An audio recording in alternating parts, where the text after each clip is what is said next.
Hey, so does this following situation sound familiar? You have a difficult situation that you're trying to figure out, and you have two or more options. You made a pro and con list about these options, and there's a lot of pros, there's a lot of cons, but there's no clear winner as to what option to take. So, what ends up happening is you keep thinking and thinking about how to solve this situation, how to chart your life, what life direction to go into, but time drags on. It's been days, weeks, maybe even months, maybe even years, and you still don't have a decision made. What ends up happening is you feel very frustrated. There's this perpetual loop where you have these options, you keep thinking about it, trying to figure out a solution. You hope that you can get clarity, but clarity doesn't come. This is a very, very common situation, and it's a very strong sign that you are overthinking things. So you might be wondering, how do I actually break out of overthinking? How do I actually make progress? And the answer really is quite simple.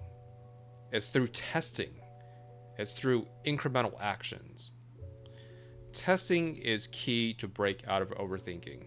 In life, the reality is we do a lot of testing. For example, dating is a form of testing. Some people might date multiple people at the same time before they choose someone to be exclusive with. Now, obviously, this is really up to you. You don't have to do this, or if you're doing this already, great. But the point being is that's a form of testing to make sure that they have the right partner. Even if you date one person at a time, you are still testing what it's like to be in a relationship with that person. So dating is a form of testing. In career, when it comes to career switches, oftentimes people will do career switches by trying something out.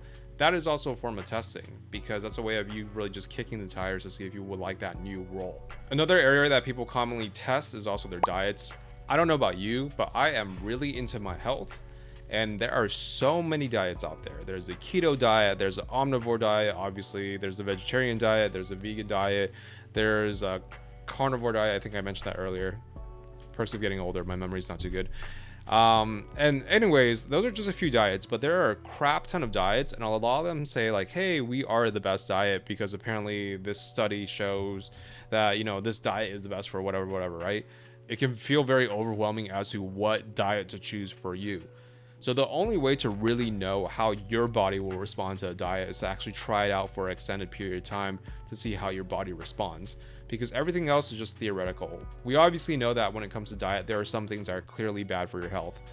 For example, trans fats, a ton of processed foods, etc., right? But when it comes to optimizing your health, there are a ton of diets, and the only way to really know what works best for you is to try it out. So in different areas of life, we are normally actually always testing things, and this type of methodology can be used to overcome overthinking. Here's why testing things out helps overcome overthinking. Number one is overthinking has very strong diminishing returns. This is not a thing where proportional thought leads to proportional outcome. The more you think about something, you're probably not going to solve it, to be honest. I don't know about you. From my personal experience, a lot of very difficult life situations, the answer came to me when I was in the shower, when I was in the restroom, just random places, right? It wasn't necessarily solved by me sitting down and thinking about the situation over and over. Same thing goes for overthinking. The more you think about things, I think people have this belief that the more I think about it, eventually I will figure it out.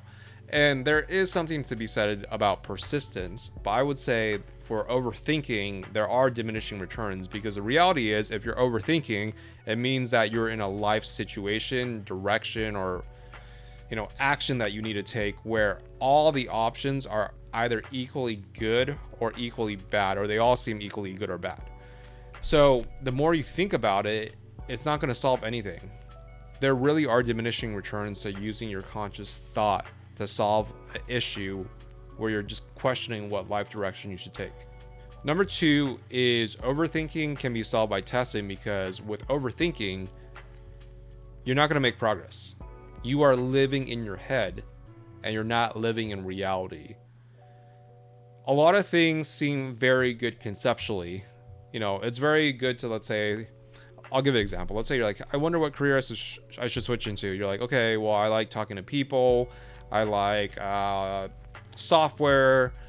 And I enjoy learning about new technology. So I should become a software salesperson, right? And what ends up happening is that sounds good in theory, but when you actually go and do it, maybe you find out that you're introverted, and even though you like talking to people, having to sell software makes you hate having to sell something just because you need to make a salary or make money from it.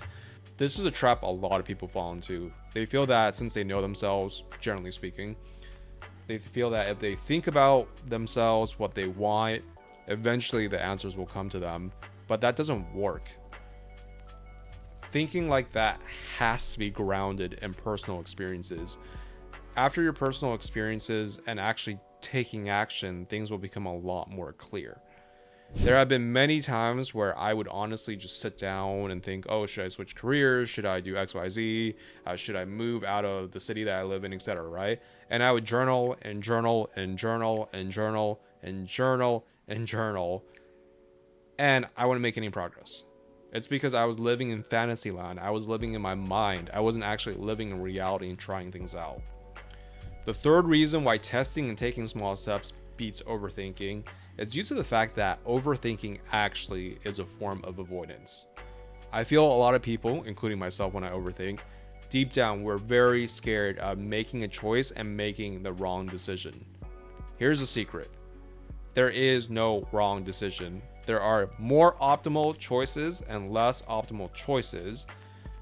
Obviously, within the extremes, there are wrong choices. If you're like, hey, should I go on a quest to Antarctica without any supplies and see what happens, like, you're probably gonna die. But the point being is, in life, a lot of people have this way of looking at things very black and white. They're like, okay, there's a right decision, there's a wrong decision, thus I need to make the right decision. Oh shoot, I don't want to make the wrong decision, but what do I do? And they overthink and overthink and overthink. A lot of life decisions too, by the way, are reversible. For example, if you want to switch careers, a lot of people think, well, I'm scared of switching careers because what if I have to start over? What if I make a lower salary?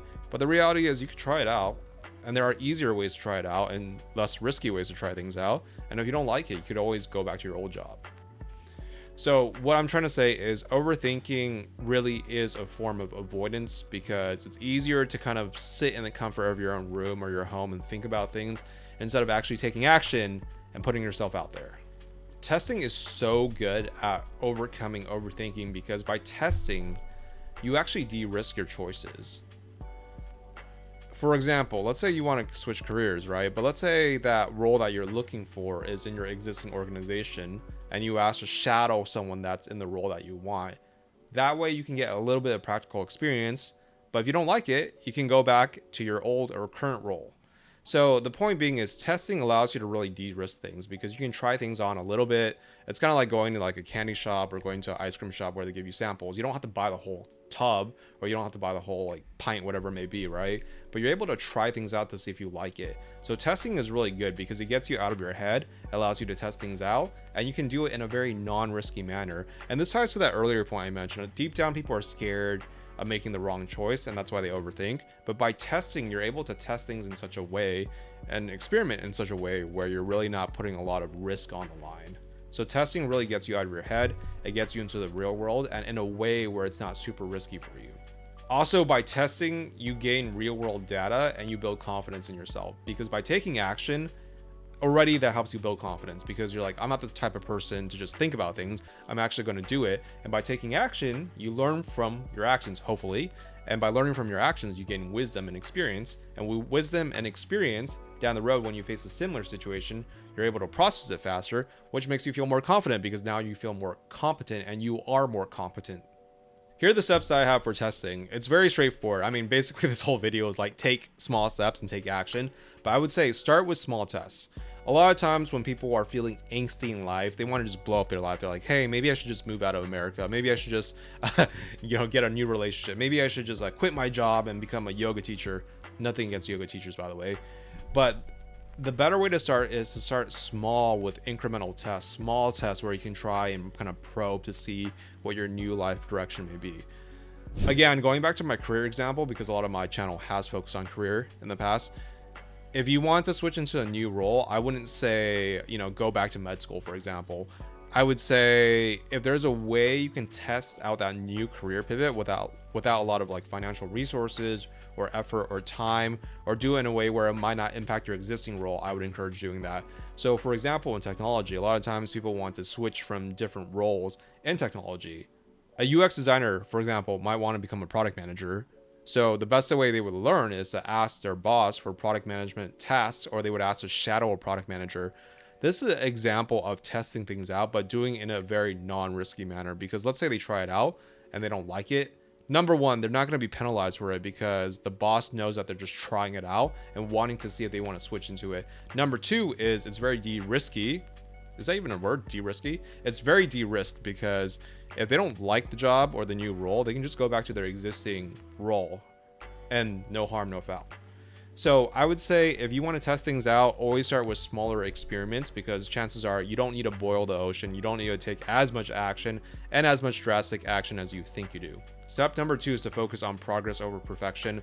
I think a lot of people that get stuck into the overthinking category, and I'm speaking from my personal experience, is a lot of these people are perfectionists. They want everything in life to go correctly, whatever that means. They want it to go smoothly. They're terrified of making the wrong choice. And then what ends up happening is they're trying to craft this perfect master strategy to somehow get from point A to point B, whatever point B is for them. And they want it to go seamlessly. And because they're perfectionists, they actually never really take action, or they overthink things. They try things out a little bit, but they don't take enough action and test things out. Focus on progress over perfection. Progress over perfection matters a lot more. As long as you're putting one foot in front of the other and making progress and overall going up, then that's all you can really ask of yourself. Another tip I would really give you is really set deadlines and time box things. You don't have to test something for like a year per se, and this really depends on what you're testing, right? But let's say for your diet, you might want to give yourself 3 months to really test that out. But by running these experiments and tests where you have a set amount of time, ideally the amount of time you give yourself should allow you to collect enough data to make a good decision. So I would say you don't need to run these experiments indefinitely, because if it keeps running and running and running, right, then you might not really know what to do next. But have a very set time box as to how long you're going to run a test and evaluate what's happening. And this leads to the next point: always be analyzing and adjusting. Obviously, I feel like this is very obvious and no one really needs to hear me like speak on this point, but if you're running a test and you time box things, definitely spend some time to really analyze the results of the tests. So going back to the career example, let's say you try to learn a new role in technology for 2 months. And at the end of the 2 months, you're like, you know what? I actually feel very drained. My energy levels have gone down. Obviously, those results are telling you that that new role is probably not meant for you. So definitely spend some time to analyze and research, not research per se, but really just analyze what happened with your experiment and then adjust as necessary. All right, so that's my prime tip as a whole on how to deal with overthinking. The best way to deal with overthinking, which is being in your head, is to take action, and take action in a form where you're testing things out and doing it in a very de-risked manner.